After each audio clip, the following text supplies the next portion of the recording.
Palavra da Verdade, com Hernandes Dias Lopes. Meus amados, vamos abrir a palavra de Deus na carta de Tiago, capítulo 3.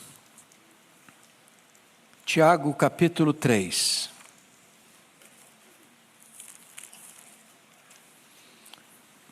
Faremos a leitura do verso 1 ao verso 12. E peço a gentileza de, após a leitura do texto, permanecer com a sua Bíblia aberta nesta passagem. Meus irmãos, não vos torneis muitos de vós mestres, sabendo que havemos de receber maior juízo. Porque todos tropeçamos em muitas coisas. Se alguém não tropeçar no falar, é perfeito varão, capaz de refrear também todo o corpo. Ora, se pomos freios na boca dos cavalos para nos obedecerem, também lhes dirigimos o corpo inteiro. Observai igualmente os navios, que sendo tão grandes e batidos de rijos ventos, por um pequeníssimo leme, são dirigidos para onde queira o impulso do timoneiro. Assim também a língua, pequeno órgão, se gaba de grandes coisas. Vede como uma fagulha põe em brasas tão grande selva. Ora, a língua é fogo, é mundo de iniquidade. A língua está situada entre os membros do nosso corpo e contamina o corpo inteiro.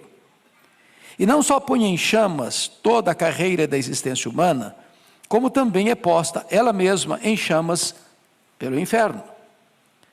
Pois toda espécie de feras, de aves, de répteis e de seres marinhos se doma, e tem sido domada pelo gênero humano. A língua, porém, nenhum dos homens é capaz de domar. É mal incontido, carregado de veneno mortífero. Com ela bendizemos ao Senhor e Pai, também com ela amaldiçoamos os homens feitos à semelhança de Deus. De uma só boca procede bênção e maldição. Meus irmãos, não é conveniente que estas coisas sejam assim. Acaso pode a fonte jorrar do mesmo lugar o que é doce e o que é amargoso? Acaso, meus irmãos, pode a figueira produzir azeitonas ou a videira figos? Tampouco fonte de água salgada pode dar água doce. Eu quero meditar com os meus amados sobre o tema cuidado com a sua língua. Cuidado com a sua língua. Bom, esse Tiago que escreve esta carta não é o Tiago apóstolo. O Tiago apóstolo foi assassinado em Jerusalém por ordem do rei Agripa I. Esse Tiago aqui é o filho de Maria, é o irmão de Jesus, que foi convertido apenas após a ressurreição de Jesus, e que se tornou um líder da igreja de Jerusalém. Inclusive foi ele quem presidiu o primeiro concílio da igreja em Jerusalém, conforme relatado em Atos capítulo 15. Tiago é considerado o livro de Provérbios do Novo Testamento. Talvez a carta mais prática que nós temos no Novo Testamento. Os historiadores dizem que Tiago foi um homem de oração a ponto de ser chamado o homem de joelhos de camelo. Tal a forma com que ele orava de joelhos, que engrossou seus joelhos, e ele era esse homem prático, por isso homem de oração. Nesta carta, ele carrega as tintas para enfatizar que o cristianismo prático passa pela nossa comunicação, passa pelo uso da língua. Se não, vejamos, olha aí capítulo 1, verso 19 comigo, e peço que você leia essa passagem comigo, toda a igreja comigo, Tiago 1,19, vamos juntos? Sabeis estas coisas, meus amados irmãos, todo homem, pois, esteja pronto para ouvir, tardio para falar, tardio para se irar. Então, o primeiro conselho dele na carta é: seja tardio para falar, pense melhor, pense bem. A língua é o megafone do coração. A língua só fala o que é produzido no coração.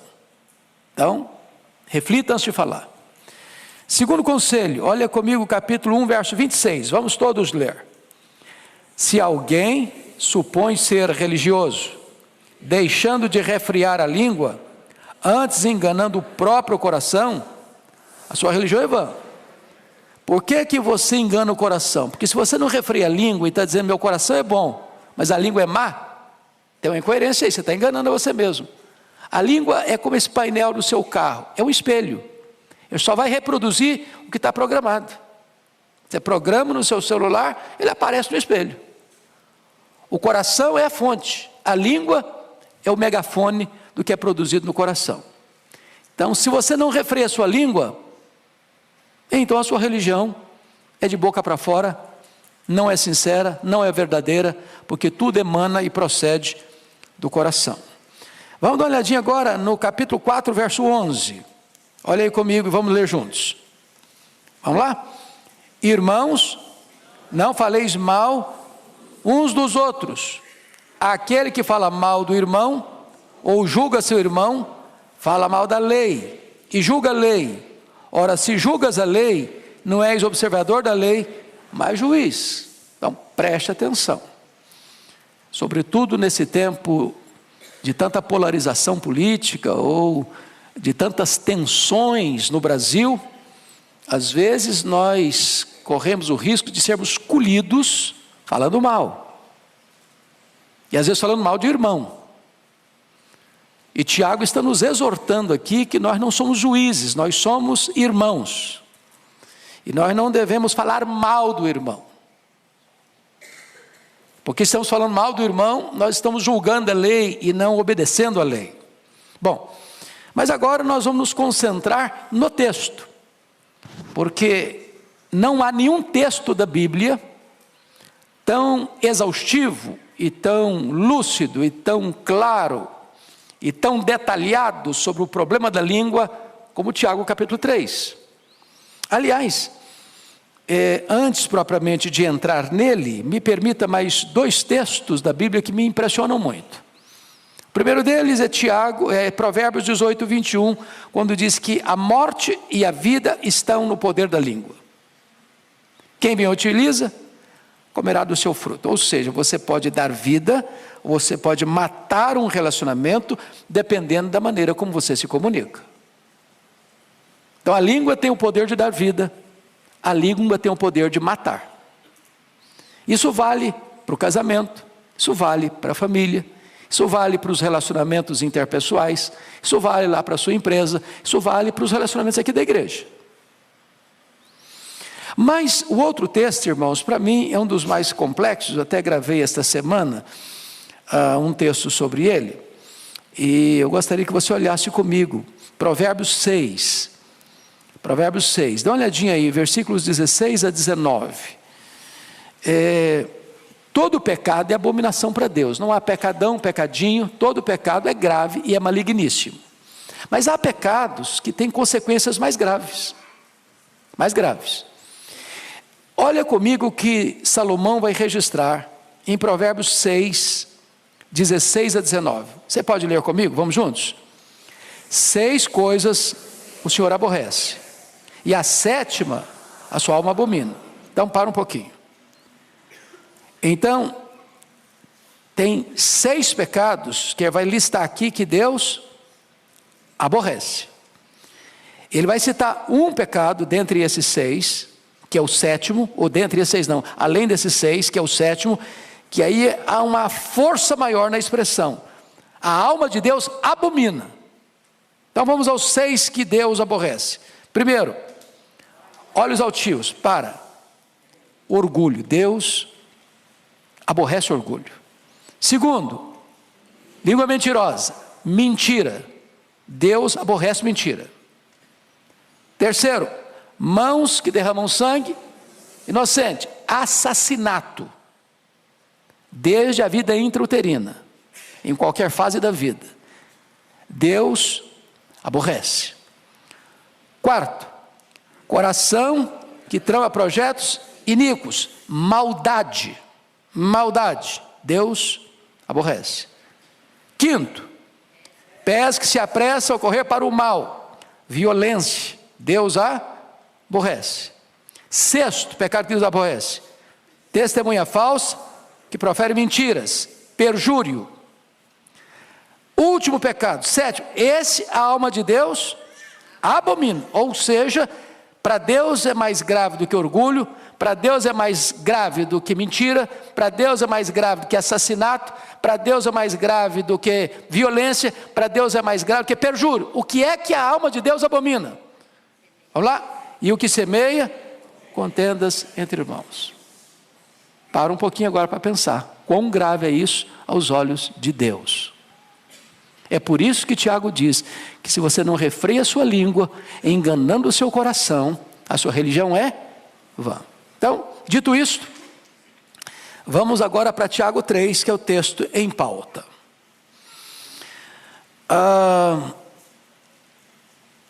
Começando com o verso 1, ele se dirige à igreja assim: meus irmãos. Quem são os meus irmãos? Capítulo 1, versículo 1, ele está se dirigindo às 12 tribos que se encontram na dispersão. Então é gente que está passando por lutas na vida. Quando você está passando por lutas na vida, sobretudo injustiça, porque dispersão significa que o cara teve a sua casa saqueada, seus bens sequestrados, ele está perambulando pelo mundo, ele está passando uma situação difícil, e ele então se dirige a essa comunidade, diz: meus irmãos, não vos torneis muitos de vós mestres, sabendo que havíamos de receber maior juízo. O que ele está dizendo? Que se você ocupa uma posição de destaque, de liderança, a régua vai ficar lá em cima. Quanto mais conhecimento, quanto mais responsabilidade, quanto mais liderança você exerce, maior é o grau de responsabilidade que vai se requerer de você, no trato da sua comunicação. Então o fato de você ser um líder não isenta você de responsabilidade, ao contrário, aumenta a sua responsabilidade na comunicação. Vamos ao verso 2. Leia comigo o verso 2. Porque todos tropeçamos em muitas coisas. Se alguém não tropeça no falar, é perfeito varão, capaz de refrear também todo o corpo. Primeiro, Tiago está admitindo aqui que não tem ninguém que sobra, que fica como exceção no critério de não pecar, de não tropeçar. Ele diz todos. Então, o líder e o liderado, o maduro na fé e o neófito, todos tropeçamos. E ele diz em algumas coisas? Não, todos tropeçamos em muitas coisas. Então baixa a bola, porque nós não estamos aí com esse performance todo, não. Todos tropeçamos em muitas coisas. Ele está usando o todo para certamente enfatizar um aspecto específico. O maior obstáculo onde mais tropeçamos na vida é na nossa língua. Ela é tão comprida que ela serve de laço para os nossos pés. E agora, depois que ele trata disso, é como se ele mostrasse para nós duas figuras. Alguém já disse e eu concordo. A língua ou a palavra falada é como uma flecha que você lança. Depois que você a lançou, você não a recolhe mais. Falou, não dá para engolir mais essa palavra que você falou. Ela vai atingir, vai ferir, vai machucar alguém. Segunda figura. A língua é como você subir no alto de uma montanha e solta um saco de penas. Não dá para recolhê-las todas mais. Então, notinha de rodapé e conselho. Não discuta em mídias sociais. Isso é soltar um saco de penas. Não adianta depois, mas vou ter direito de resposta. Não, o que você falou vai alcançar um outro horizonte. O seu direito de resposta, ou a sua defesa, ou a sua apologia, não vai alcançar as mesmas pessoas. Então, cuidado, prudência. Porque falou, não dá para recolher todas as palavras mais.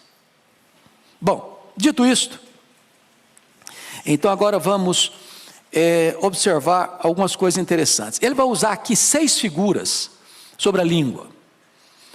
A figura do freio, a figura do leme, a figura do fogo, a figura do veneno, a figura da fonte e a figura das árvores frutíferas. São 6 metáforas que ele vai usar. Instrutivas. Tiago é prático, Tiago é o Provérbios do Novo Testamento. E ele quer tornar esse assunto tão pedagógico, tão fácil de entendimento, que a melhor maneira de você ilustrar, ou orientar, ou clarear um conceito, é dando exemplo, usando figuras, imagens. Uma imagem ou um símbolo vale mais do que 1000 palavras. Então, notem comigo, por favor, versos 3 e 4. Vamos ler esses 2 versos juntos. Vamos lá? Ora, se pomos freio na boca dos cavalos para nos obedecer, também lhes dirigimos o corpo inteiro. Observai igualmente os navios, que sendo tão grandes e batidos de rijos ventos por um pequeníssimo leme, são dirigidos por onde quer o impulso do timoneiro. Então, quais são as 2 figuras que ele usa aqui? A figura do freio e a figura do leme. Eu não sei quantos aqui tiveram o privilégio, como eu, de nascer na roça, porque nascer na roça é um privilégio, sabia? É um privilégio, você tem conhecimento dos 2 lados da vida. E você já viu um potro, um cavalo jovem, com força? Ele é selvagem, ele não é dominado, não se pode montar nele, a não ser um profissional. Por quê? Porque ele tem força. E a força dele não está o quê? Domesticada. E ele é um risco, ele é uma ameaça, ele é um perigo. Ele vai usar a força dele para ferir você, para derrubar você, para machucar você. Mas acontece que tem profissionais, são os domadores, e botam um freio na boca dele. Daqui a pouquinho ele é domesticado. Uma criança pode subir nesse cavalo, ele tem a mesma força, ele tem o mesmo potencial, ele tem a mesma capacidade, mas agora ele obedece comando. Então, assim como o freio controla um cavalo que tem toda a força, mas não usa essa força para destruição, mas para o serviço, a língua, sendo um pequeno órgão no corpo, vai controlar você, para você não ser intempestivo, para você não ser destemperado, para você não trazer tragédias na hora de comunicar-se, mas ser o quê? Disciplinado. Segunda figura, um navio. Navio é grande, carrega muita carga, transporta muita gente, singra as águas dos oceanos mais profundos, suporta rajadas de ventos violentas, mas esse navio tão grande é dirigido por um pequeno leme, e o timoneiro está lá no leme, e vai guiando o navio, para que ele não se arrebente nos rochedos, para que ele não passe perto dos icebergs, e rasgue o casco, e chegue ao naufrágio. Esse pequeno leme na mão do timoneiro é que vai conduzir o navio para onde o timoneiro quer, um lugar seguro, para sair e chegar em segurança. O que ele está dizendo?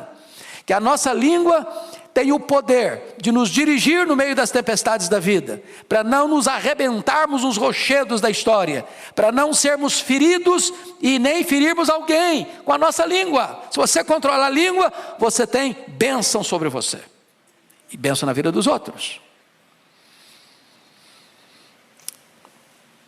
Deixa eu ilustrar como a fala pode ser abençoadora. Acho que todos vocês já leram e conhecem a história do pastor batista Martin Luther King, pastor batista, em Montgomery, no estado do Alabama.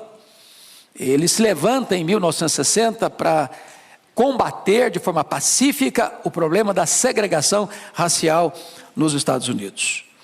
E vocês se lembram do famoso discurso dele, I have a dream, eu tenho um sonho, proferido no Memorial de Lincoln, em 1963.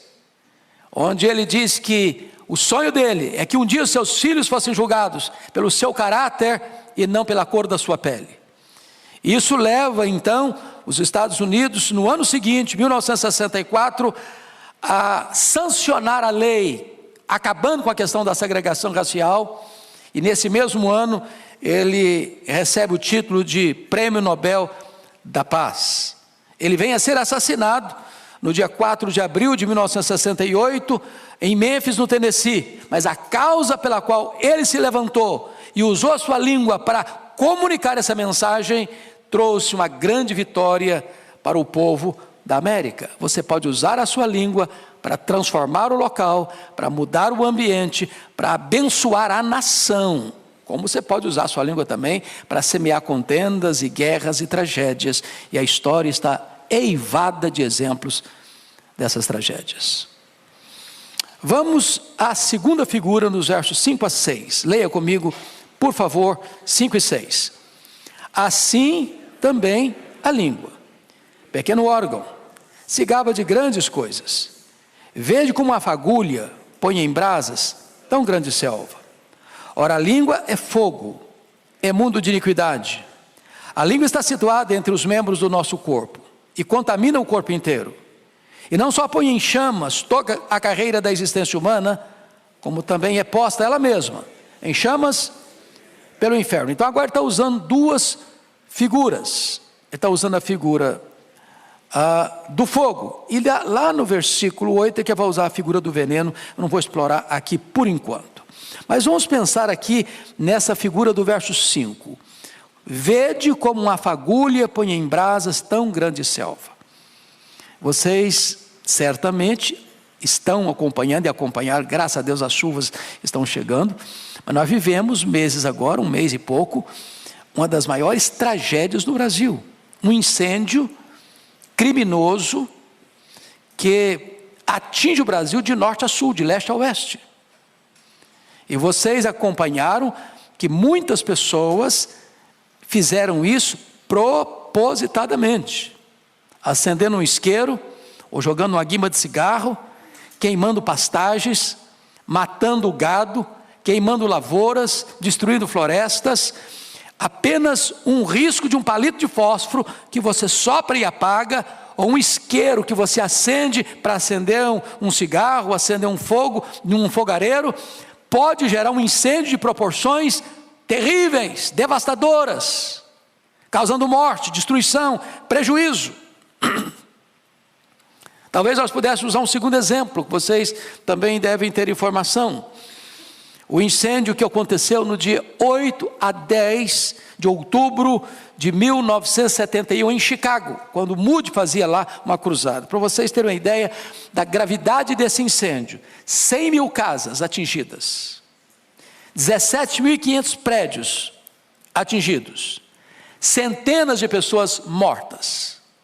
Um incêndio que começou num estábulo, coisa pequena, mas que ganhou proporções devastadoras. Ou poderíamos ainda citar o incêndio de 17 a 24 de julho do ano 64, na capital do Império Romano, a cidade de Roma, quando dos 14 bairros de Roma, 10 foram devastados pelas chamas. O que Tiago está nos informando? Que uma palavra mal colocada, maldita, ou bota junto, maldita, ela pode ter uma destruição devastadora. Uma palavra maligna, maldosa, uma espécie de assassinato de reputação, pode macular a honra de uma pessoa, pode destruir a imagem de uma pessoa, pode provocar uma guerra, pode provocar separação, pode trazer consequências absolutamente destruidoras na vida de pessoas, de instituições, de igrejas, até de uma nação. Então, é necessário ter esta percepção. Versículo 6, veja comigo o que Tiago vai dizer. Além da língua ser uma fagulha de fogo, ele vai dizer que a língua contamina e destrói. Versículo 6, ora, a língua é fogo. Preste atenção, ele não diz que a língua é como fogo. Agora ele não está ilustrando, agora está fazendo uma afirmação. A língua é fogo. Fogo queima, fogo dói, fogo destrói, fogo mata. A língua é fogo. Mas ela não é apenas fogo. Ela é o quê? Mundo de iniquidade. Ela contamina o corpo inteiro. A língua está situada entre os membros do nosso corpo e contamina o corpo inteiro. O veneno que está na língua vaza, espreme, esguicha para o corpo inteiro. Alguém já disse que a fera mais peçonhenta do mundo está escondida atrás da toca dos dentes. Pensa numa cobra venenosa. A língua é mais venenosa. Pensa num fogaréu. A língua é um fogo mais perigoso ainda. Agora veja você a afirmação. E não só põe em chamas a carreira da existência humana. Você já pensou que aqui isso? Ele está dizendo, a língua mata. Quantos assassinatos, irmãos, surgiram na história? Quantas guerras, levando milhares de pessoas à morte, foram produzidas pela língua, pela mentira, pelo perjúrio, pela falsa acusação, pela maledicência, pela fofoca. Ela põe fim à existência da carreira humana, ou seja, ela mata, ela destrói. Agora o que vai acontecer com ela? Versículo 6, como também é posta ela mesma em chamas pelo inferno, ou seja, ela condena ao inferno a própria pessoa que fala. A pessoa que fala é um instrumento do inimigo, e ela arrasta a própria pessoa para a destruição do inferno.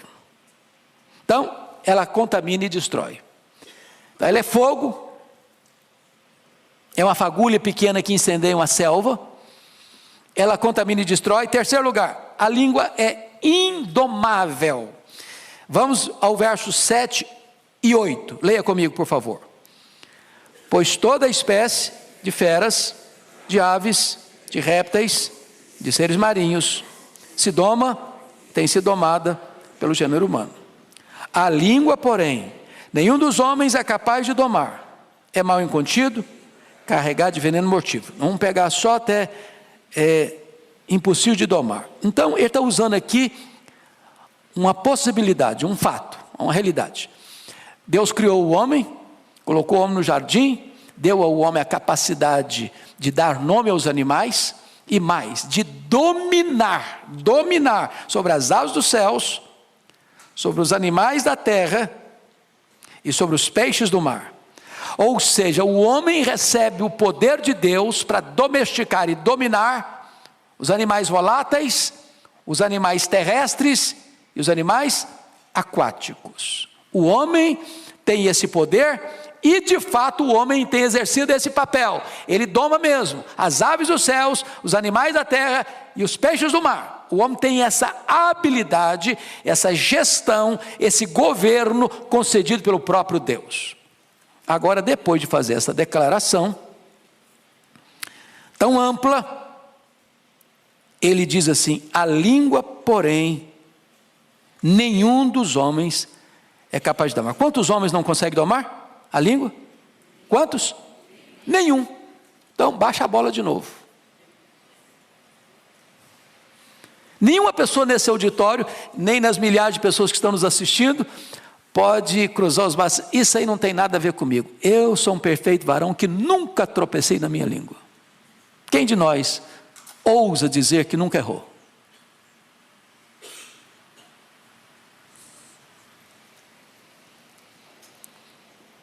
Essa é uma exortação para mim, para você, para nós.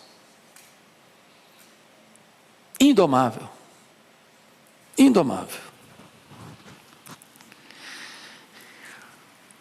O pensador grego, Sócrates, tinha uma maneira de lidar com as pessoas que vinham trazer para ele notícias. Nós temos que tomar muito cuidado com as pessoas que vêm trazer notícias, porque elas querem nos informar, mas na informação vem uma dose de veneno. Não é assim? É o correio sem fio. E às vezes é o pecado que a alma de Deus mais abomina, é quem semeia contenda entre irmãos. E às vezes essa piedosa informação acontece até na reunião de oração, sabia? Tem que orar pelo fulano. O fulano está encrencado. Aí conta a história do fulano. Arrebenta com o fulano. Destrói a reputação dele. Joga farinha no ventilador. Para depois dizer que está pedindo oração. Cuidado. Cuidado. Muito cuidado. Então, o Sócrates diz o seguinte: quando alguém chegava com um comentário para ele, ele falou: tinha que passar por 3 peneiras. O cara veio trazer um comentário para você. A primeira pergunta: isso é verdade? Eu ouvi que é verdade. Bom, então você não tem certeza. Me contaram. Bom, então você está recebendo informação de segunda mão. Segunda peneira: você já falou isso para a pessoa? Você está trazendo informação da outra pessoa, já falou com ela? Se não falou com ela, não vem falar para mim. Ela que tem que saber. É sobre a vida dela. Terceira peneira: isso vai ajudar a resolver o problema? Você me contar? Porque se não vai ajudar, nem me conte, não tem interesse em saber. Bom, esse cara não era crente, mas o conselho serve. O conselho serve. É verdade? Você já falou para a pessoa? Isso vai ajudar a resolver o problema? Então, cuidado com essa língua que é rebelde, é um cavalo que não se doma, é um navio sem leme. Cuidado. Mas aí ele vai usar uma outra figura agora, como disse para vocês, que é a figura do fogo e a figura do veneno. Olha o versículo 8, parte B. É mal incontido, carregado de veneno, o quê? Mortífero. Tem veneno que ele é mais ou menos mortífero. A pessoa fica doente, mas não morre de imediato. Agora, se você tomar um copo de arsênico, vai cair mesmo. Vai morrer mesmo. Então, o que ele está usando? As duas figuras que ele está usando é que tanto o fogo quanto o veneno são 2 instrumentos de quê? De destruição. De destruição. E ele está usando essas duas figuras para dizer para você que a língua tem esse poder destrutivo. Uma pequena dose mata e destrói. Mas ele vai usar uma quinta figura aqui ainda. Versículo 9 e 10. A língua é incoerente. Leia comigo o versículo 9 e 10. Vamos lá? Com ela bendizemos ao Senhor e Pai. Também com ela amaldiçoamos os homens, feitos à semelhança de Deus. De uma só boca procede bênção e maldição. Meus irmãos, não é conveniente que essas coisas sejam assim. Então, ele está usando aqui 2 realidades e dando um conselho. Quais são as 2 realidades? É que a língua é incoerente. Como assim incoerente? Com ela nós bendizemos a Deus. Aqui no culto público. Ali no pátio, ali embaixo, a gente já fala mal do irmão.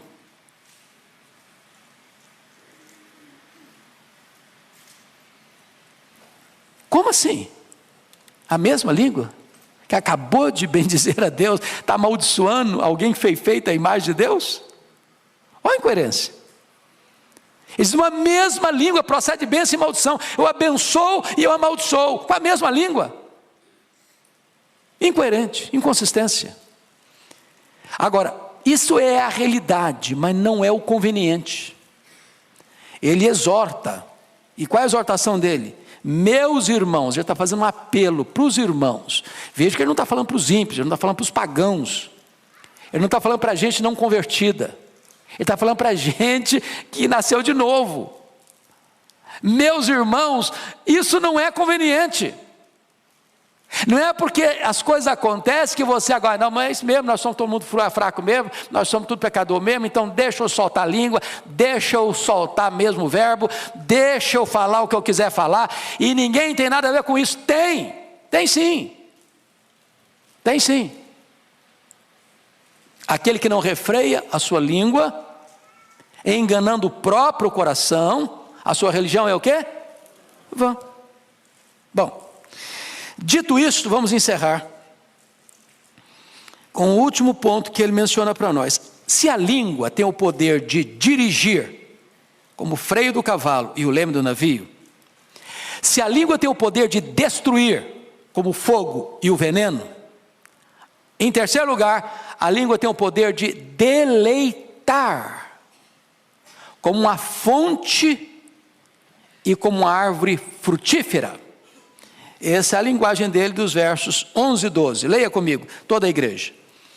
Acaso pode a fonte jorrar do mesmo lugar o que é doce e o que é amargo?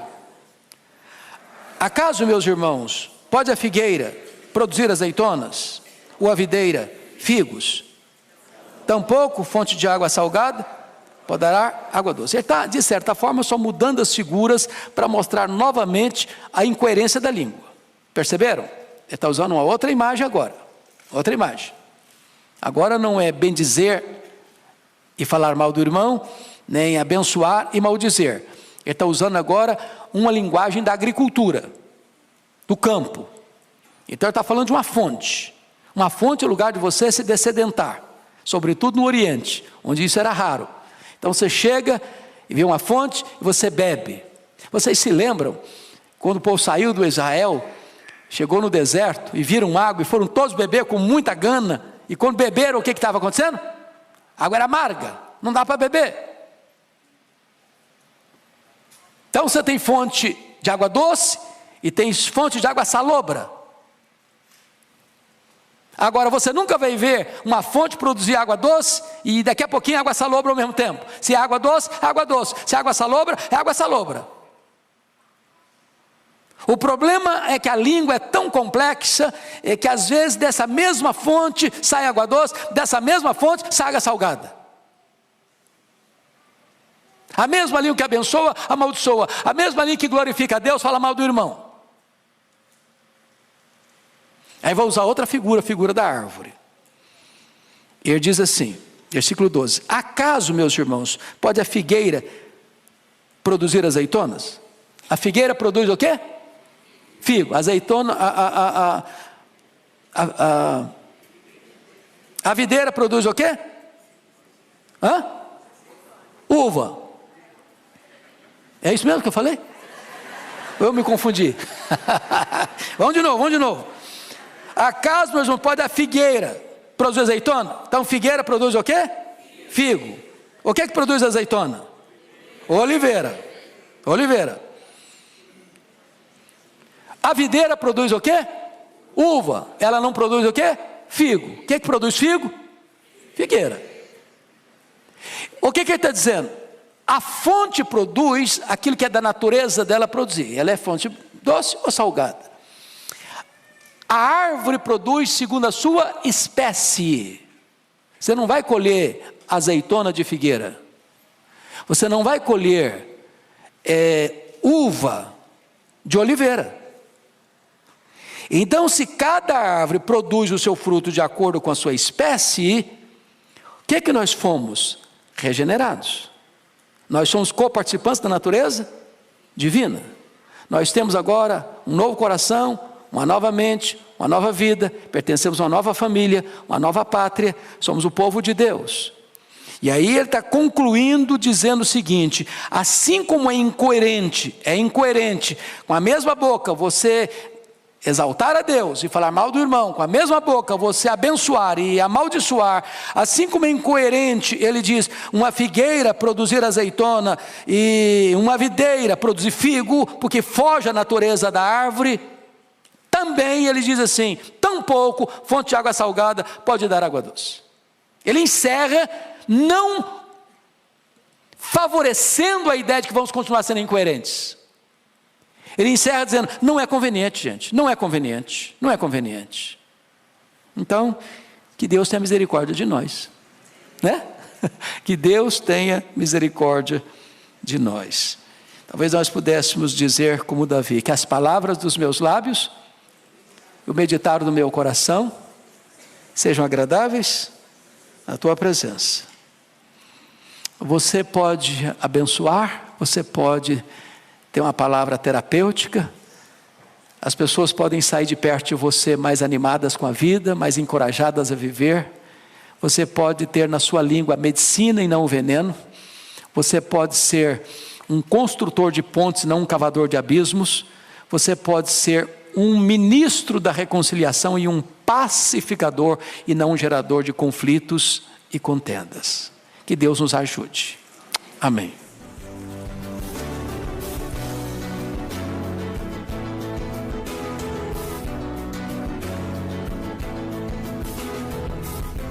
Palavra da Verdade, com Hernandes Dias Lopes.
Palavra da Verdade, com Hernandes Dias Lopes.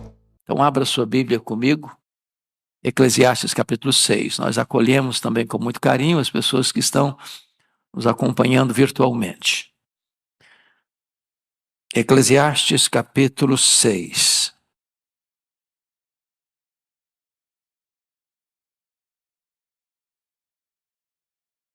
Lido o texto, mantenha a sua Bíblia aberta, por favor, nesta passagem comigo. Salomão assim escreve: há um mal que vi debaixo do sol, e que pesa sobre os homens. O homem a quem Deus conferiu riquezas, bens e honra, e nada lhe falta de tudo quanto a sua alma deseja. Mas Deus não lhe concede que disso coma, antes o estranho o come. Também isto é vaidade e grave aflição.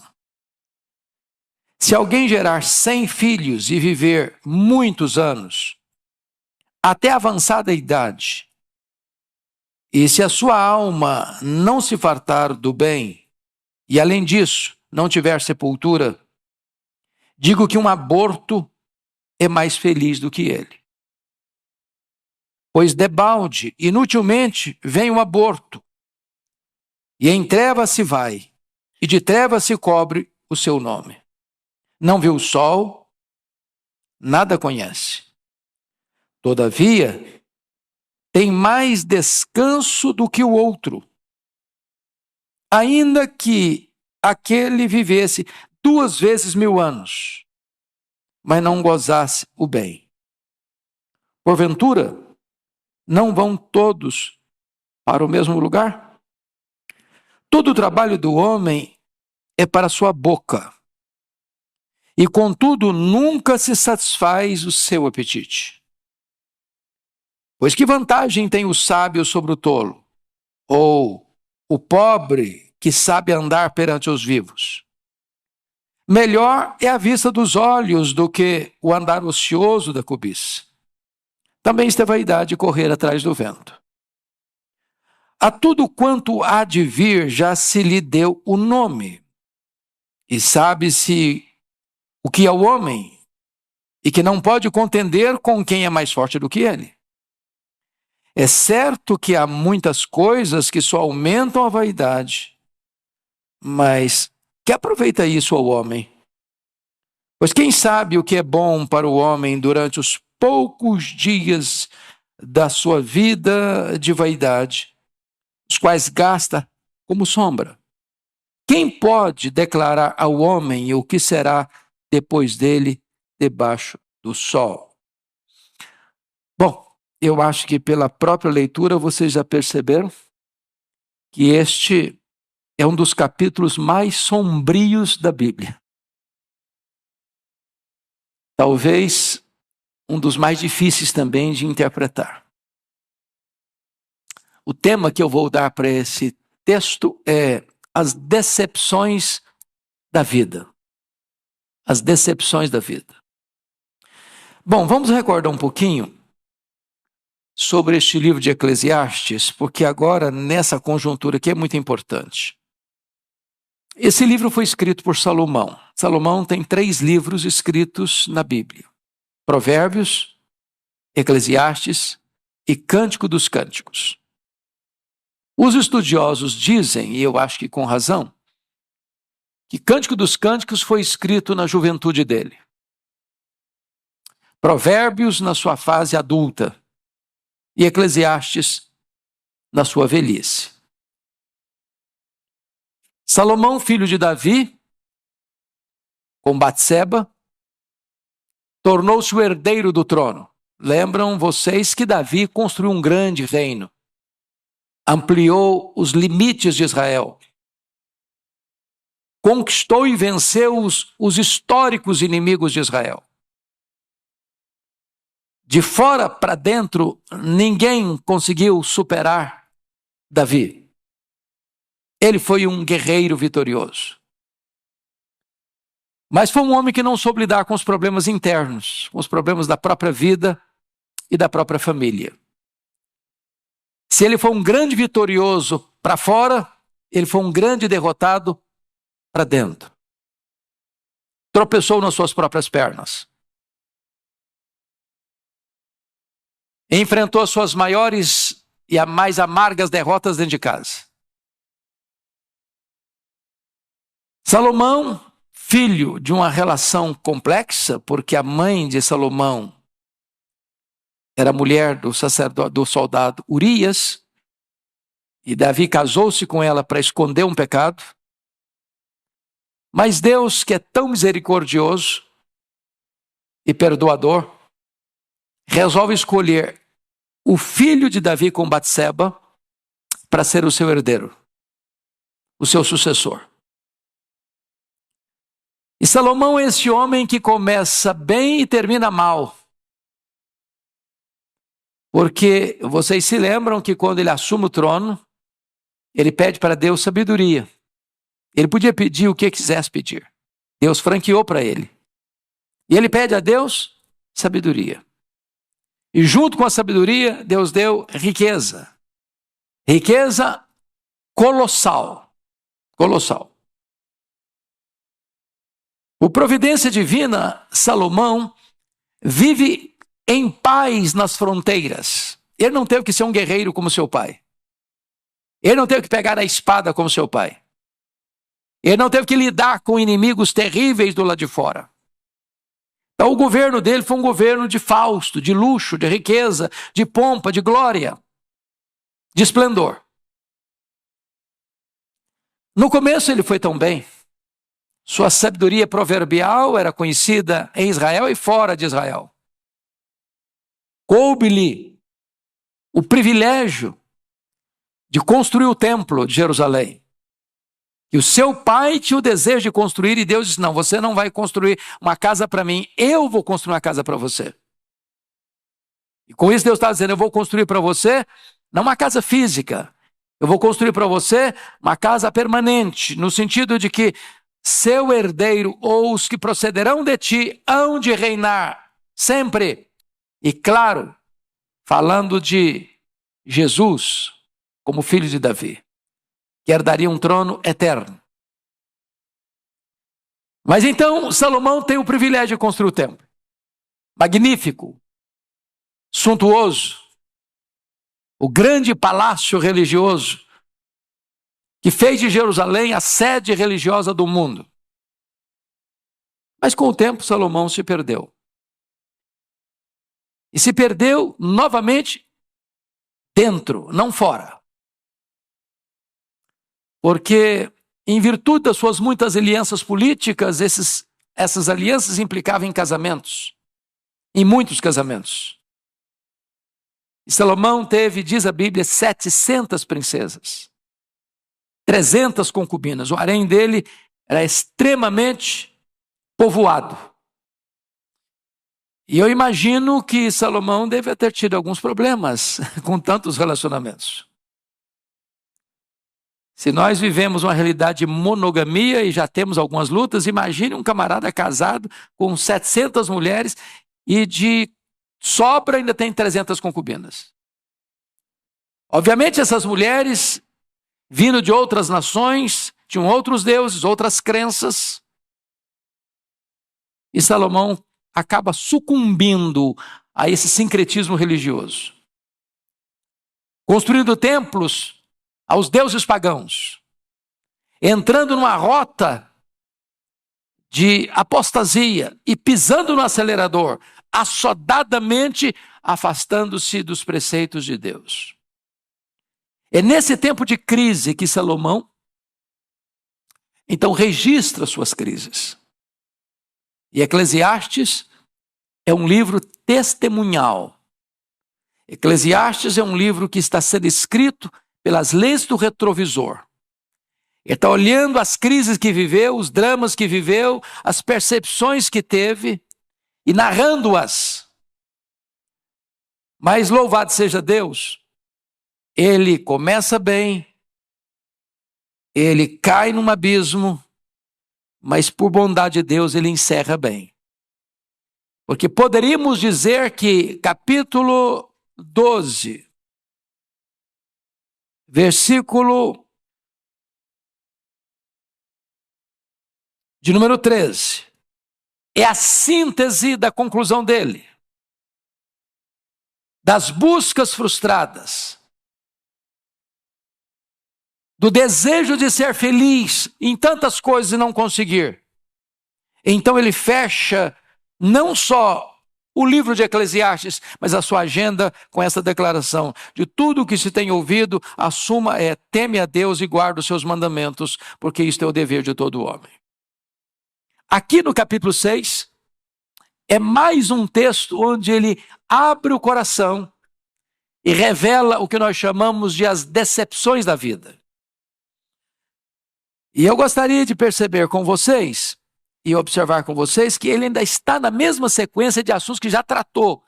Que assunto que ele já tratou? E ele volta a carregar as tintas para mostrar mais uma vez esse problema. É o problema da riqueza, da insatisfação da riqueza. Então vamos dar uma recapitulada no que eu já disse.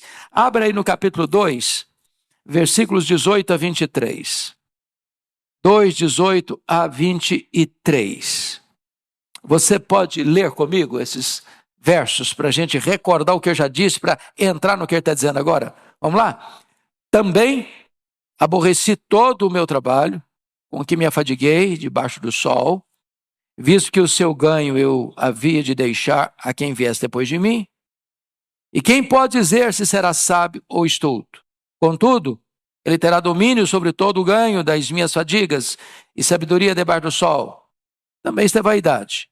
Então me empenhei, porque o coração se desesperasse de todo o trabalho com que me afadigara debaixo do sol. Porque há homem cujo trabalho é feito com sabedoria, ciência e destreza. Contudo, deixará o seu ganho como porção a quem por ele não se esforçou. Também isto é vaidade e grande mal.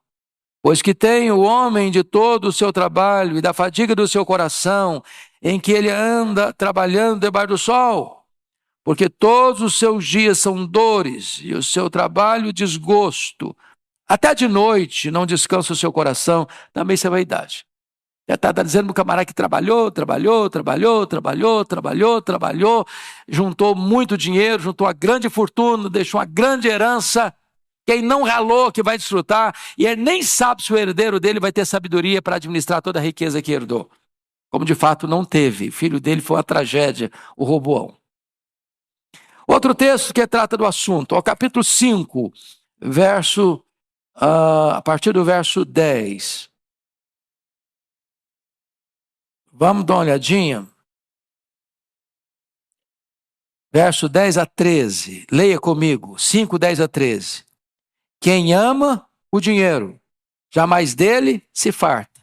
E quem ama a abundância, nunca se farta da renda. Também isso é vaidade. Onde os bens se multiplicam, também se multiplicam os que deles comem. Que mais proveito, pois tem os seus donos, do que os verem com seus olhos. Doce é ao sono do trabalhador, quer coma pouco, quer muito. Mas a fartura do rico não o deixa dormir. Ele está dizendo do camarada que tem muito dinheiro, mas vive perturbado. O cara pobre, trabalha, chega em casa cansado, na cultura brasileira como um bom prato de arroz com feijão, e dorme uma noite bem dormida para acordar de madrugada e começar tudo de novo. O rico, com muito dinheiro, dormindo numa cama macia, com travesseiro de pena de ganso, com lençóis de fio egípcio, com música ambiente, mas ele não dorme porque ele fica muito angustiado. Seus negócios são muito grandes, ou ele ganha muito, ou ele perde muito, e ele vive nesse estresse a vida inteira. Agora, vamos dar uma olhadinha no que ele está dizendo nos versos 1 e 2, capítulo 6, 1 e 2. Vamos começar aqui para entender o que ele está falando. Vamos lá? Há um mal que vi debaixo do sol, que pesa sobre os homens. O homem a quem Deus conferiu riquezas, bens e honra, e nada lhe falta de tudo quanto a sua alma deseja. Mas Deus não lhe concede que disso coma. Antes o estranho o come. Também isso é vaidade? Grave aflição. Qual o problema que ele está levantando aqui? É o cidadão que tem muito dinheiro, muita riqueza, muitos bens, muita honra, mas o que acontece com ele? Ele não encontra nenhuma satisfação nessas coisas. Sabe qual é o grande problema do homem? Insatisfação. Tem tudo? Tem nada. Chamaríamos isso de um rico pobre. Miseravelmente pobre. O que Jesus disse para ele em Laodiceia: tu és rico, mas nem sabes que és miserável, pobre, cego e nu. Tem muito, mas nada satisfaz sua alma. Ele tem riqueza, ele tem bens, ele tem honra, é o cara. Todo mundo bate continência para ele. Para toda a sociedade, ele é o cara. Aplaudido aqui, condecorado lá, medalha de honra ao mérito ali, diplomas de realizações lá, mas nada daquilo preencheu o vazio do seu coração. Nada que tenhamos, meus irmãos, fica claro aqui para nós. Nós vamos examinar no texto agora. Nem riqueza, nem bens, nem honra, nem qualquer benefício legítimo como longevidade, grande prole, pode preencher o vazio do coração do homem. Às vezes a pessoa diz, não, se você tiver uma boa família, você vai ser um cara batuta. E o cara tem uma boa família e não é batuta coisa nenhuma. Se você viver 100 anos com saúde, com qualidade de vida, você vai ser muito feliz. E aí o cara vive 100 anos com qualidade de vida e ele não foi feliz coisa nenhuma. Se você tiver muitos filhos e filhos bons, você vai ser abençoadíssimo, sua vida vai ser plena. Aí o cara tem muitos filhos e tudo certinho e ele não encontrou satisfação. Sabe por quê? No capítulo 3, versículo 11, Salomão vai dizer que Deus pôs o que no coração do homem? A eternidade. A eternidade. E tudo aquilo que é terreno e temporal, transitório, não pode preencher o vazio do coração do homem. Então vamos à exposição do texto. A primeira coisa é a decepção da riqueza sem satisfação. É o que ele vai mostrar aí nos capítulos 1, nos versículos 1 a 6. Então, ele que já havia definido toda a trajetória da vida do homem debaixo do sol com vaidade das vaidades, agora ele vai mostrar uma decepção testemunhada no verso 1. Olha comigo. Há um mal que vi. Preste atenção aqui. Ele não está filosofando. Ele não está argumentando. Ele não está aqui conceitualmente definindo alguma coisa. Ele se apresenta como uma testemunha ocular. Ele viu, ele constatou. Não é que alguém lhe contou. Não é que ele leu em algum lugar. Não é que saiu um artigo numa revista especializada do assunto. Não, ele viu. Ele testemunhou. E o que ele viu? Há um mal que vi debaixo do sol e que pesa sobre os homens. E agora ele não diz que tipo de homem. Os homens. Generalizou todos os homens. E que mal é esse? Preste atenção. É Deus conceder riquezas, bens, honra. Quem concede isso? Segundo ele, Deus. Agora preste atenção. O próprio Deus que concedeu bens, riquezas e honra, não concede a essa pessoa o desfrute dessas coisas.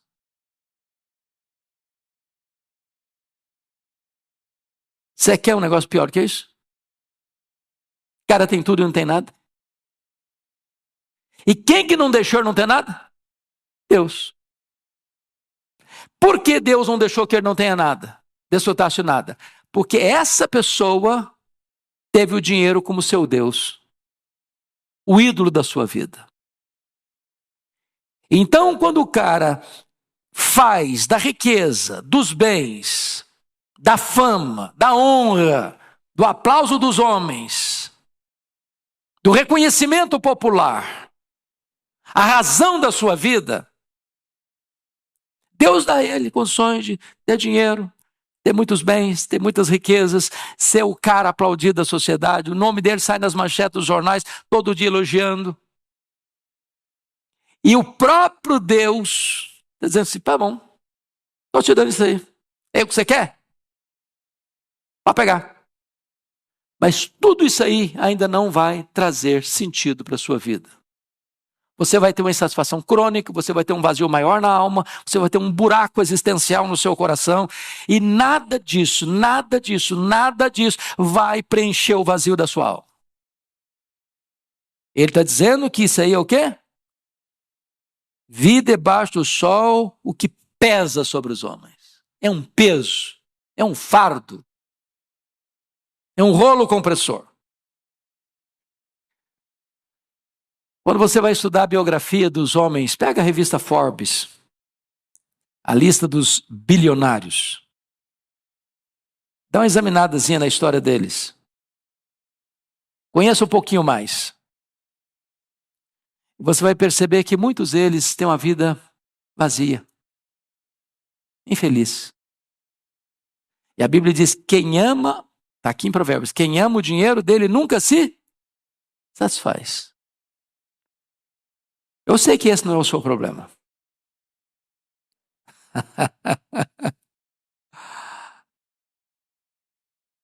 Você agradece a Deus o que Deus já lhe deu? Na linguagem do apóstolo Paulo, tendo o que comer, o que beber e o que vestir, com isso estejamos contentes? Porque a piedade com contentamento é o quê? Grande fonte de lucro. Mas o amor do dinheiro é a raiz de todos os males.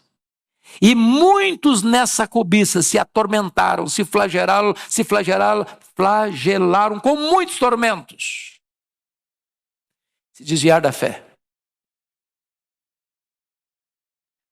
Foi por isso que o Senhor Jesus Cristo afirmou que só tem dois senhores. E ele não disse que é Jesus e o diabo. Não é Jesus e César. Não é Jesus e o líder de uma nação. É Jesus e as riquezas.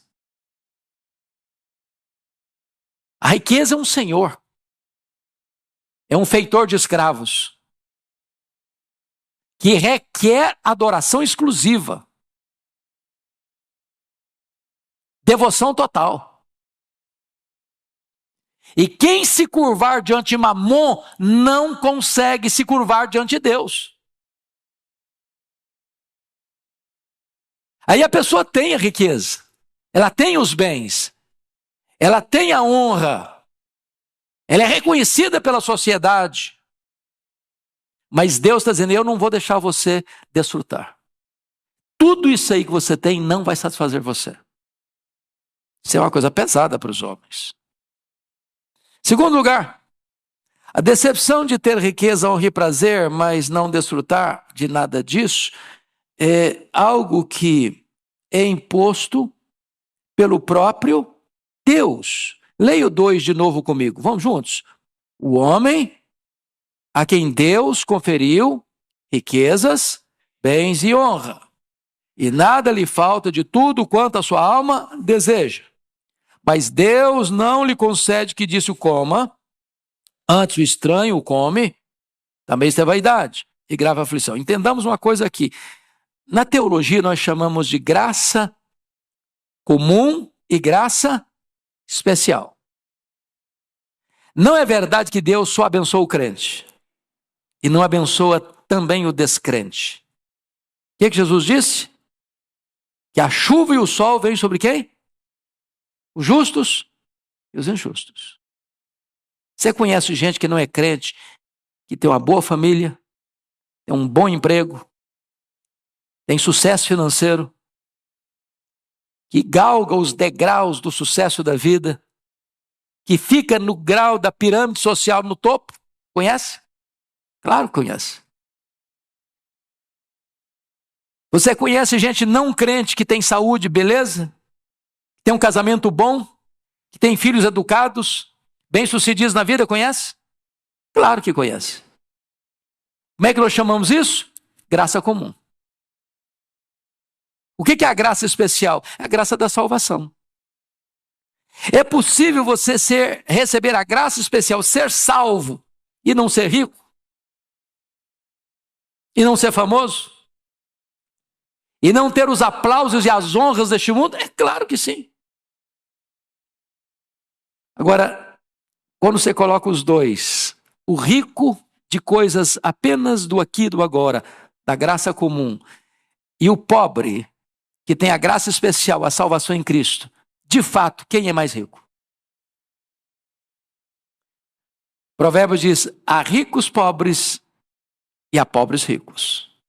Se você está salvo pela graça, se você é cidadão do céu, se você é herdeiro de Deus, se você é co-herdeiro com Cristo, se seu nome está escrito no livro da vida, nem todo o ouro do mundo pode comprar o que você tem e recebeu de graça. Você é riquíssimo.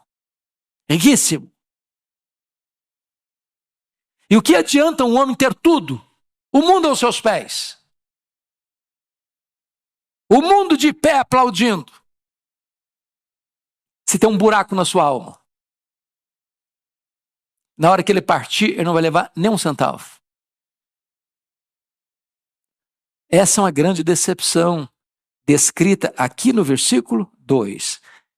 Deus dá riqueza, o cara ama o dinheiro, põe o coração no dinheiro, adora o dinheiro, serve ao dinheiro, é escravo do dinheiro, e Deus diz, então eu vou fazer uma coisa com você, eu não vou deixar você usufruir, eu não vou deixar você ter prazer, eu não vou deixar você satisfazer os anseios da sua alma, e você juntou tudo, quem vai comer é outro, quem vai usufruir é outro, quem vai desfrutar é outro. Eu não estou dizendo, irmão, que a pessoa não vai desfrutar no sentido da palavra desfrutar, não.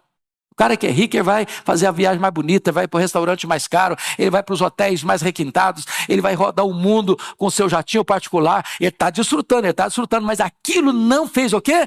Preencheu o vazio do seu coração. Porque só Jesus preenche esse vazio. Só Deus satisfaz. Ele é escravo da ganância, ele é escravo da avareza. Rico, pobre, um miserável numa gaiola de ouro. Você conhece gente miseravelmente numa gaiola de ouro? Na última vez que eu estava visitando lá o palácio, lá na Inglaterra, da família real, eu fiquei pensando, meu Deus, a pessoa não pode ir num restaurante, ele não pode ir num supermercado, ele não pode dar uma passeada num outro parque a não ser o parque do palácio. Ele não pode botar a cara na rua, que vem os paparazzi. Isso é vida. Que vida é essa? Presos numa gaiola de ouro. Presos numa gaiola de ouro. Terceira coisa que ele vai apresentar aqui é a decepção da longevidade e de uma inúmera prole sem satisfação. E ele vai criar uma situação aqui. Vamos dar uma olhadinha no versículo 3. Leia comigo 3. Se alguém gerar 100 filhos e viver muitos anos, até avançada idade, se a sua alma não se fartar do bem e além disso não tiver sepultura, digo que um aborto é mais feliz do que ele. Bom, ele está criando uma hipótese e ele vai concluir. Vamos até os 6. Vamos ler 4, 5 e 6 também. Vamos lá. Pois, debalde. Para um pouquinho. O que é debalde? A palavra debalde, alguém sabe o significado? Em vão. Inutilmente. Pois, em vão, inutilmente, vem o aborto. E em trevas se vai, e de trevas se cobre o seu nome. Não viu o sol, nada conhece. Todavia, tem mais descanso do que o outro. Vamos ler os 6 juntos. Ainda que aquele vivesse 2 vezes 1000 anos, mas não gozasse o bem. Porventura, não vão todos para o mesmo lugar. Ele está criando aqui uma hipótese, né? Ele está criando aqui uma situação irreal. De alguém que tenha o privilégio de viver 2000 anos. Alguém já viveu 2000 anos? Quem viveu mais tempo foi Matusalém. Não chegou a 1000 anos. Ele está criando aqui uma hipótese exagerada. Ainda que alguém vivesse 2.000 anos. Ou seja, ganhou de todo mundo na longevidade. Campeonato da longevidade foi medalha de ouro nas Olimpíadas da longevidade. Quantos filhos ele teve? 100. Conhece alguém que teve 100 filhos? Bom, ainda assim, se ele não desfrutou o bem, e o que é bem aqui? É o propósito da vida, é o sentido da vida. Deus criou você e eu para o louvor da sua glória. O fim principal do homem é glorificar a Deus e gozá-lo para sempre. Se ele não usufruiu isso, ele está dizendo, um aborto que não chegou a nascer, que não viu a luz do sol, que saiu do ventre para a sepultura, é mais feliz do que ele. É desesperador, não? Desesperador. Salomão aqui está carregando as tintas aqui para mostrar a decepção da vida. O que a sociedade diz hoje? Que o segredo da felicidade é ter uma vida longa. E é bom ter uma vida longa, não é não? Se alguém não quiser passar pela velhice, o segredo é morrer cedo. Agora, a velhice, como diz o Dr. Billy Graham, não é para os fracos.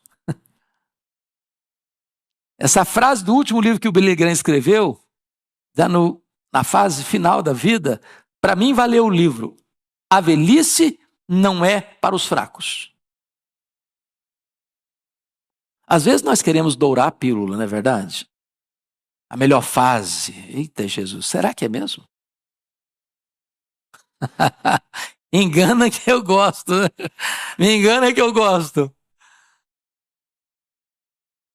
Poderia ser a fase de ouro. Tudo bem, a fase de ouro ainda vai lá. Ainda passa. Mas é uma fase que tem coisas boas e tem coisas difíceis. O que é difícil? As forças vão acabando. Aquela beleza que a gente olhava no espelho e queria olhar um pouco mais, agora você olha e já se sai correndo. Será que sou eu mesmo? Não é possível, meu Deus. Onde foi minha beleza? Quem me roubou essa beleza? As rugas vão aparecendo. Os cabelos ficam brancos ou caem, não tem jeito. É a fase das dores, tudo começa a doer. Tudo. O joelho não funciona direito mais. As pernas não obedecem à cabeça mais. Agora, o que está dizendo é o seguinte, ainda que o cara envelheça, e ele vai ganhando mais tempo, e vai envelhecendo, e ele completou 100 anos, 200 anos, 300 anos, 500 anos, 1.000 anos, 1.500 anos, 2.000 anos, aí é o prodígio dos prodígios. Ainda que a prole do camarada seja tão numerosa que ele teve 100 filhos, campeão. Mas com tanta coisa boa, longevidade e numerosa prole, se ele não desfrutou o bem, se ele não andou com Deus, se ele não conhecia Deus, se ele não desfrutou de comunhão e intimidade com Deus, a vida dele é tão infeliz que ele é pior do que um aborto. Você já pensou se um bebê que está sendo gerado no ventre da mãe pudesse falar, não, mas eu não quero morrer agora. Ué, nem nasci ainda. Deixa eu ver a luz do dia. Deixa eu curtir um pouco. Ele não teve o principal dos privilégios, que é o quê? Nascer. Porque dizem os entendidos aí que há duas coisas fundamentais na vida de um ser humano. Ou 2 dias fundamentais na vida do ser humano. O primeiro é o dia que ele nasce. O segundo é o dia que ele entende por que nasceu. Por que você nasceu? Por que você está aqui? Aquela famosa pergunta filosófica. De onde eu vim? Por que eu estou aqui? Para onde eu vou? Qual a propósito da minha vida? Já parou para perguntar isso? Para que eu existo? Porque há pessoas que estão vivendo, estão empurrando a vida com a barriga. Mas nunca parar para pensar, por que eu estou aqui? Para que eu existo? Por que eu estou nessa família? Para que eu estou morando em São Paulo? Para que eu frequento a Igreja de Pinheiros? Para que eu estou na família que eu estou? Por que eu estou no trabalho que eu estou? Qual o propósito de Deus para a minha vida? O que Deus quer de mim? Para que eu estou aqui nessa conjuntura? Entender isso é fundamental. E esse autor está dizendo o seguinte, Salomão está dizendo o seguinte, se você, tendo as maiores bênçãos e as mais cobiçadas bênçãos, longevidade e prole numerosa, se você não entendeu isso, você é uma pessoa totalmente frustrada. Frustrada. O que ele está falando? Longevidade e prole são bênçãos da graça comum. Você conhece cara que não é crente, que morre com 100 anos? Nossa realidade aqui já é um prodígio, né? Você conhece cara que não é crente, tem uma família numerosa, e baixa a sepultura sem nunca ter a dor de ver um filho morrer? Não é uma coisa maravilhosa? Mas sem Jesus, até isso não satisfaz o coração. Quando eu vou para a Bíblia, eu encontro algumas pessoas, por exemplo, em relação a prole. O Roboão, filho do Salomão, a Bíblia não diz quantos filhos teve aqui, mas o Roboão, filho dele, de Salomão, sabe quantas mulheres ele teve? 18. O pai teve 1000. O filho teve 18. Teve 60 concubinas. Então, era um cara meio perturbado também, né não? Vocês estão falando de 78 mulheres. Sabe quantos filhos ele teve? 88 filhos. Bom, se for olhar do ponto de vista humano, esse cara aí é o cara, né? Foi uma tragédia. Ele foi uma tragédia. O reino de seu pai, tão suntuoso, foi rasgado. 10 das 12 tribos saíram do comando dele. Você pega a história de um Gideão. Quem está lembrado aqui do o juiz Gideão? Levanta a mão se você ouviu falar em Gideão. Todo mundo aqui, não já? Todo mundo. Sabe quantos filhos Gideão teve? 70. 70 filhos. Eu tenho certeza que eu não lembrava o nome de todos. Certeza. Eu ia chamar o José e queria chamar o Antônio. Ô José, ô Antônio, talvez o 50º era o filho que eu queria chamar. Sabe o que aconteceu com ele? Ele teve um filho fora do casamento. Sabe como é chamar esse filho? Abimeleque. Sabe o que aconteceu com esse filho fora do casamento? Seduziu o povo para dizer o seguinte, não escolha um dos filhos como rei, não, como líder, não. Porque tem muitos lá, a competição vai ser grande. Eu sou único. Então, me indiquem como líder que vai ser melhor para vocês. Indicaram-no. Sabe o que aconteceu? Começo do governo dele, ele matou os 70 irmãos num dia só. Ele matou os 70 irmãos num dia só. Você já imaginou o que é isso? O fato de alguém ter longevidade, o fato de alguém ter prole, o fato de alguém ter riqueza, o fato de alguém ter bens, o fato de alguém ter honra, em si mesmo, não faz o quê? Preenche o vazio da alma.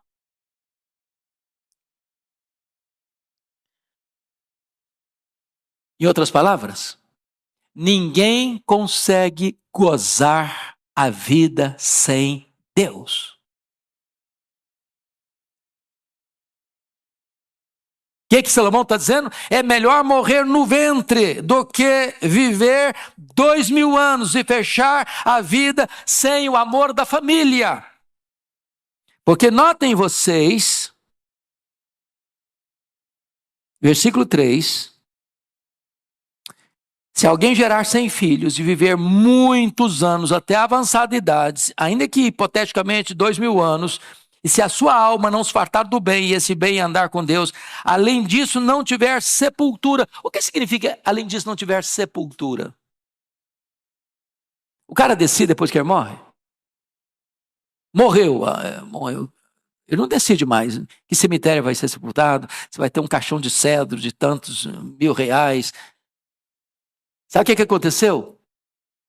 O cara viveu 2.000 anos. O cara teve 100 filhos. Mas o que ele não era? Amado pela família. Não teve ninguém da própria família para sepultá-lo. Ele foi sepultado como indigente. É claro que Salomão está criando um fato hipotético aqui para retratar para nós até que ponto um homem pode ir na busca da satisfação pessoal, da realização pessoal sem Deus. Sem Deus. Vamos ao outro ponto do texto. A decepção do trabalho sem contentamento. O trabalho é uma bênção, gente? Quem acredita que o trabalho é uma bênção aqui? Todo mundo, né? E tem gente que acha que o trabalho é consequência do pecado. Não, de jeito nenhum. Quero saber quem inventou o trabalho. Não, você quer saber? Dou o endereço CPF. Foi Deus. Quem inventou o trabalho foi Deus. Antes da queda. Depois da queda, o trabalho se tornou penoso. Mas depois da glorificação, nós vamos trabalhar novamente sem peso. Que nós o serviremos. E eu fico até imaginando essa cena, meus irmãos. E alguém já disse que se com esse corpo nosso, tão frágil e tão limitado, nós conseguimos fazer coisas tão esplêndidas. Imagine você com um corpo glorificado. Imortal, incorruptível, glorioso, poderoso, espiritual, celestial, semelhante ao corpo da glória do Senhor Jesus. Nós o serviremos sem cansaço, sem fadiga, sem estresse, sem limitações. Para sempre. Eu pergunto a você, as pessoas trabalham só porque precisam sobreviver? Você pega um cara hoje multibilionário, você falasse assim, a partir de hoje eu só vou ficar deitado na minha cama porque o que eu já ganhei vai dar para eu viver 100 anos sem precisar trabalhar. Claro, conseguiria. Por que ele trabalha? Porque o trabalho dignifica o ser humano. O trabalho faz parte da própria vida humana. A ociosidade é uma tragédia. É por isso que os estudiosos dizem que o camarada que se aposenta e veste um pijama, ele morre logo em seguida. Porque a aposentadoria não significa cessar de trabalhar. Significa que você vai dar uma mudada na rotina, talvez na atividade.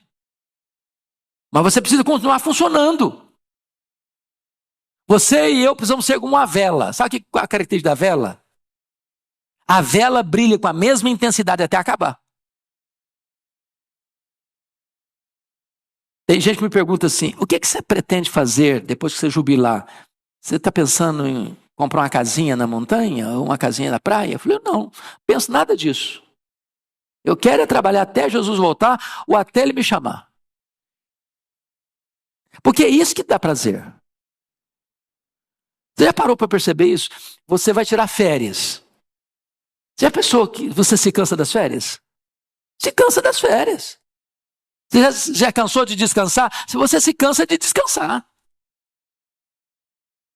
Cama é uma bênção quando você está com sono, cansado. Mas fique na cama uma semana. Você vai ficar na cama uma semana. Vou trazer café da manhã, vou trazer almoço, vou trazer jantar, vou trazer suquinho gelado. Daqui uma semana você não aguenta mais. Você está louco. Então, vamos ver o trabalho agora, o que ele vai dizer para nós. Versículos 7 a 9. Leia comigo. 6, 7 a 9. Juntos, vamos lá. Todo trabalho do homem é para a sua boca. E contudo, nunca se satisfaz seu apetite. Pois que vantagem tem o sábio sobre o tolo? Ou o pobre que sabe andar perante os vivos? Melhor é a vista dos olhos do que o andar ocioso da cobiça. Também isso é vaidade. Correr atrás do vento. Então ele está chamando aqui algumas coisas importantes. É muito triste o homem que só trabalha para comer. Muito triste. Ele só trabalha para atender as necessidades dele. Jesus disse lá em João 4, a minha comida consiste em fazer a vontade daquele que me enviou. Ou seja, tem algo mais importante do que se você comer um bom prato quando você está com fome. É fazer a vontade de Deus. Isso satisfaz você mais do que o alimento. O que Paulo disse em 1 Coríntios 10, 31? Portanto, quer comais, quer bebais, quer façais qualquer outra coisa, fazei tudo para a glória de Deus. Então vamos ver o que ele está mencionando aqui no versículo 7. Primeiro, o apetite insaciável. Todo o trabalho do homem é para a sua boca. Contudo, nunca se satisfaz o seu apetite. É come, come, come, come. E ele vai ter vontade de comer de novo, de novo e de novo. E ele nunca está o quê? Satisfeito. Quando Jesus diz assim, eu sou o pão da vida. Quem de mim se alimenta nunca mais terá fome. De que pão ele está falando? Do pão físico? Material? Não. Não. Ele está falando de uma satisfação que o pão da terra não pode dar. Ele está falando de uma satisfação interior que só Deus pode satisfazer. Meus irmãos, se nós pudéssemos hoje aqui escolher, selecionar as 10 coisas mais prazerosas da vida, do ponto de vista humano e terreno. Lembra aqueles livros lá, 100 lugares que você precisa conhecer antes de morrer? 100 isso que você precisa fazer antes de morrer? Hipoteticamente, imagine que você fizesse todas as 100. Preencheria o vazio? Imagine que nós fôssemos selecionar aqui os 10 ou os 100 hotéis mais chiques do mundo e você fosse a cada um deles. Ou que você tivesse uma seleção dos 100 melhores restaurantes do mundo e você fosse em cada um deles. Ao final, você estaria com o peito preenchido? Com o vazio preenchido? Agora sim, agora estou feliz. Não estaria não. Porque o cara que só busca satisfação nas coisas materiais, seja o dinheiro, seja o sexo, seja a fama, seja a honra, seja os aplausos do mundo, seja as medalhas de condecoração, seja isso, seja aquilo, ele vai ter tudo isso. E Deus está dizendo, eu não vou deixar você ter prazer em nada disso. Nada disso vai preencher o vazio do seu coração.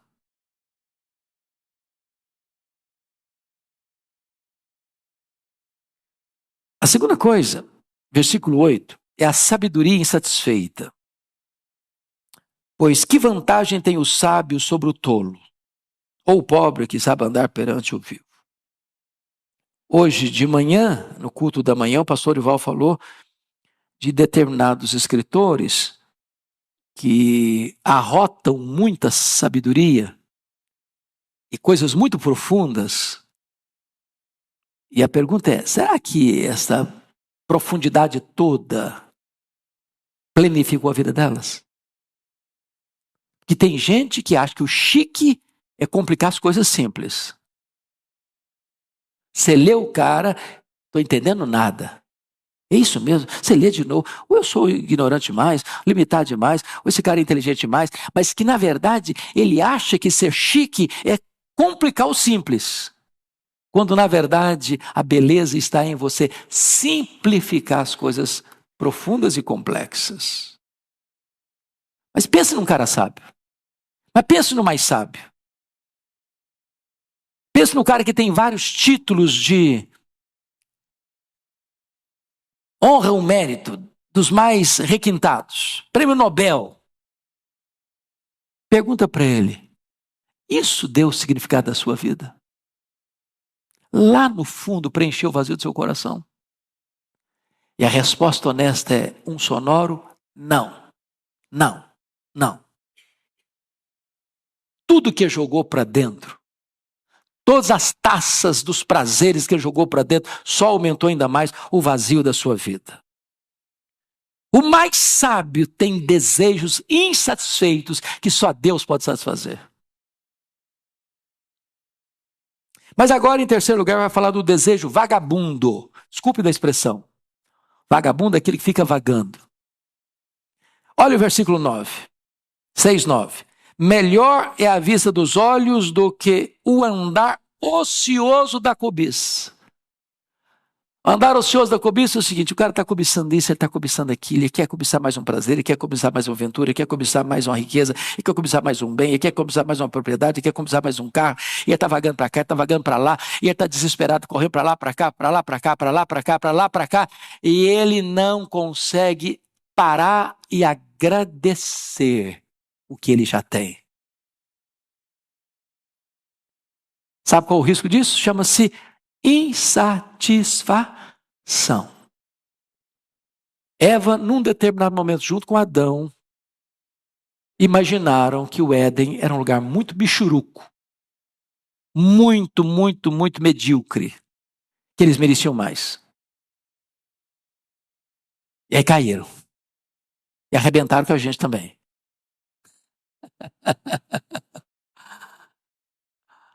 O que aconteceu com o filho pródigo? O filho pródigo tinha a casa do pai, tinha o irmão, tinha pão com fartura, tinha servos na casa, tinha todo o glamour de uma família abastecida e abastada. De repente ele pensou: não, isso aqui não vale nada. Está muito ruim. Essa casa aqui tem nada, está com nada. Eu acho que a vida está pulsando lá no país distante. Meus irmãos, toda vez que o ser humano acha que ele merece mais, que o que ele tem não é bom, não é suficiente, ele vai ser um eterno infeliz. Não está feliz na casa que mora, não está feliz com o carro que anda, não está feliz na empresa que trabalha, não está feliz com o salário que tem, não está feliz com o marido que tem, não está feliz com a esposa que tem, não está feliz com os filhos que tem, não está feliz com a igreja que tem, não está feliz na cidade que mora, não está feliz no país onde vive. Ele não está feliz. A infelicidade está dentro dele. Está insatisfeito. E aí é a porta da tentação. Aí é o quintal do inferno. Aí é a antessala da perdição. É por isso que Paulo escreve para Timóteo o seguinte: a piedade com contentamento é grande fonte de lucro. Lá em Filipenses, o apóstolo Paulo, no capítulo 3, versículo 19, ele diz que algumas pessoas só se preocupam com as coisas terrenas. O cara se casa por dinheiro, ele se divorcia por dinheiro, ele se corrompe por dinheiro, ele mente por dinheiro, ele vende a alma dele pro diabo por causa de dinheiro, ele morre por dinheiro, ele mata por dinheiro. E a hora que ele tem o dinheiro não satisfaz. Lembra dos bandeirantes? E aqui no Brasil correram atrás de pedras preciosas? E de repente carregavam no colo, no peito, de pendurado no pescoço, sacola com um monte de pedras verdes. Esmeralda, não é isso? Esmeralda. E aí vinha a febre. O cara tremia todo. E a morte chegando, e o cara tentava empurrar aquele saco de pedras preciosas para dentro dele. Mas não resolvia. Não resolvia. Preocupação com as coisas materiais. Melhor é você ter o pouco com desfrute que ter muito e não usufruir nada. E quando eu falo usufruir, eu não estou nem falando no aspecto de poder comprar a melhor roupa, ir no melhor restaurante, comprar o melhor carro, morar na melhor casa. É de não usufruir com contentamento como dádiva de Deus. Para fechar, para encerrar, a decepção das perguntas sem respostas. versículo 9, 10 e 11. Vamos dar uma olhadinha aí comigo? 10 e 11, vamos juntos? A tudo quanto há de vir, já se lhe deu o nome. E sabe-se o que é o homem, e que não pode contender com quem é mais forte do que ele. É certo que há muitas coisas que só aumenta a vaidade. Mas que aproveita isto ao homem? O homem não pode mudar o curso da história, nem contender com Deus. Os nomes já foram atribuídos, tudo já foi rotulado e categorizado. Em outras palavras, o homem não ganha discussão com Deus. Tenta discutir com Deus. Tenta entrar numa disputa com Ele. Paulo, escrevendo aos Romanos, diz: quem és tu, homem, para discutir isso com Deus? Pode, porventura, um vaso discutir com quem fez o vaso, o oleiro? O vaso não manda no oleiro, é o oleiro que manda no vaso. Não entre nessa discussão com Deus, você vai perder. Pega o livro de Jó. Vocês lembram dos golpes que Jó sofreu? Perdeu seus bens, enterrou seus filhos, perdeu a sua saúde, perdeu o apoio da mulher, perdeu o companheirismo dos amigos. E o que ele fez? Fez 16 perguntas para Deus. Por quê?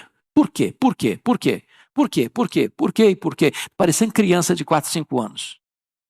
Criança de 4, 5 anos é a fase das perguntas. Por quê? Por quê? Por quê? Por quê? Por que eu não morri no ventre da minha mãe? Por que eu não morri ao nascer? Por que a minha mãe não estava com seios multidireitos para morrer de fome? Por que o senhor não me mata de uma vez? E por quê? E por quê?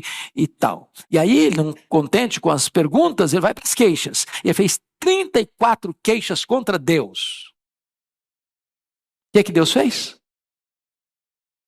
Silêncio. Não respondeu nenhuma das perguntas. Quando Deus resolveu falar, Deus não respondeu nenhuma das perguntas, nenhuma das queixas. Deus fez 70 perguntas para ele. 70. Todas retóricas. E Deus perguntou: ô Jó, onde você estava quando eu lançava os fundamentos da terra? Onde você estava quando eu cercava as águas do mar? Onde você estava quando eu espalhava as estrelas no firmamento? O que Deus está fazendo com Jó? Jó, você, meu filho, é muito pequeno. Você está querendo desafiar a mim?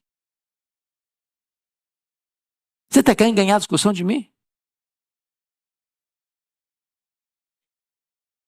Você precisa compreender quão grande eu sou.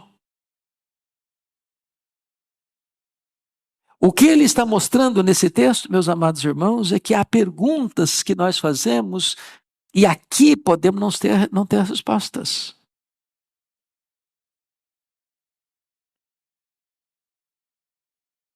Quem há muitas coisas, a tudo quanto há de vir, já se lhe deu o nome, sabe-se o que é o homem, e que não pode contender com quem é mais forte do que ele. Quem é mais forte que o homem? Deus. Contenda com Deus, não. Você não é mais sábio que ele. Você não é mais bom do que ele.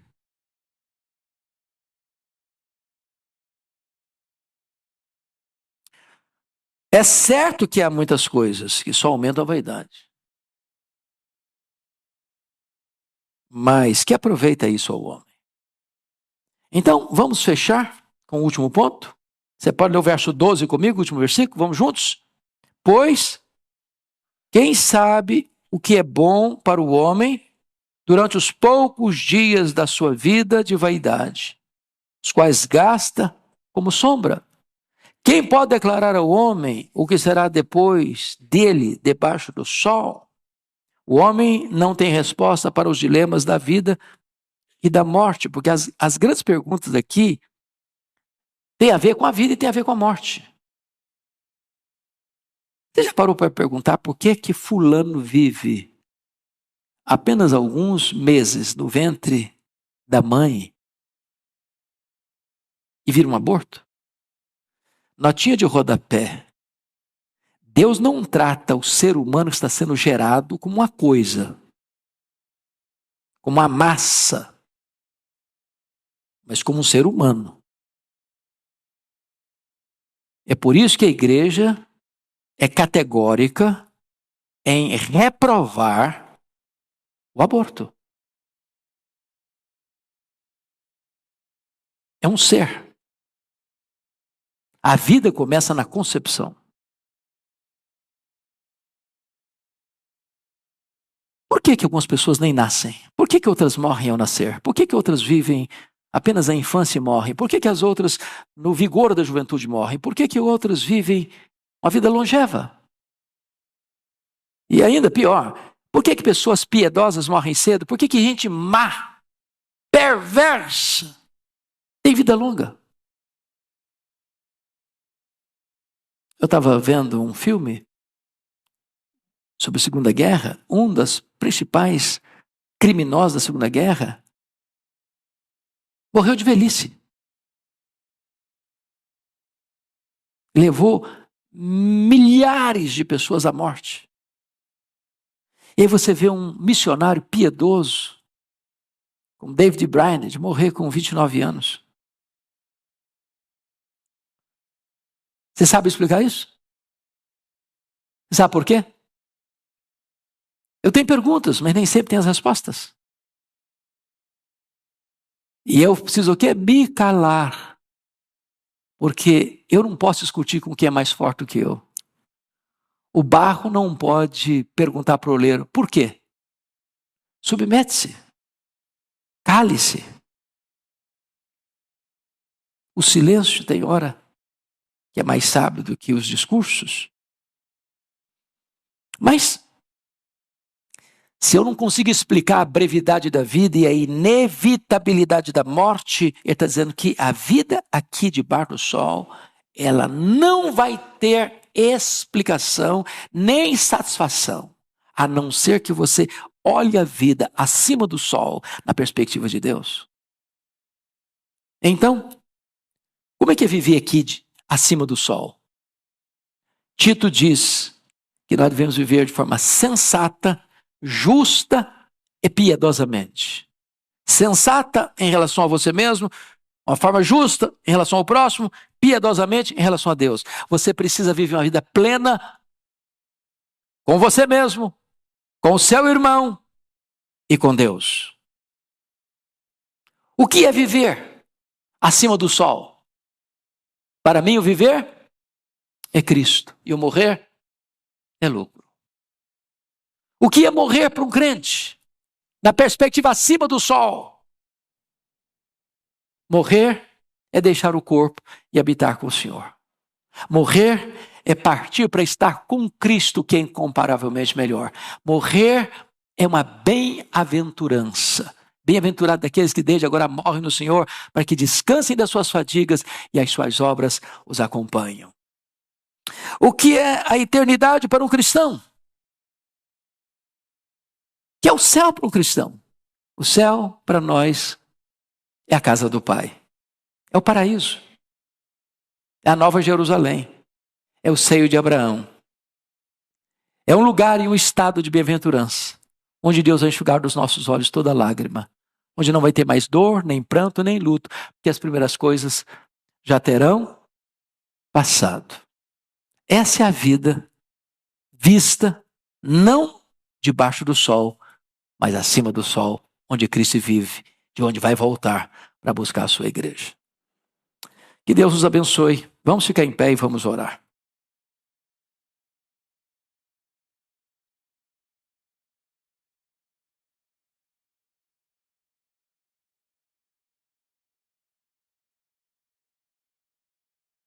As coisas do aqui não satisfazem. As melhores coisas não satisfazem. Sem Deus, nada satisfaz.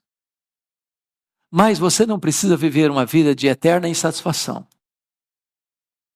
e permanente decepção. Se você correr para Jesus, Ele tem para você vida e vida em abundância.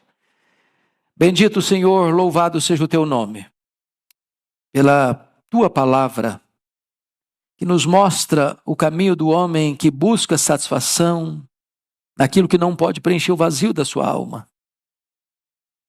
Ao mesmo tempo, esta palavra revela-nos que tu tens para nós vida plena, maiúscula, superlativa, abundante, eterna.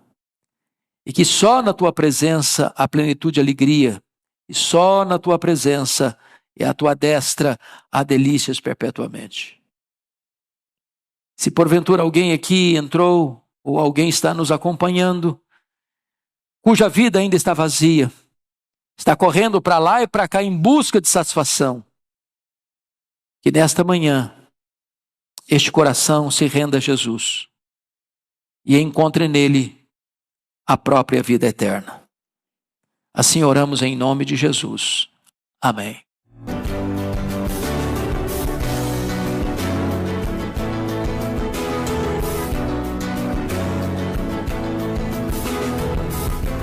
Palavra da Verdade, com Hernandes Dias Lopes.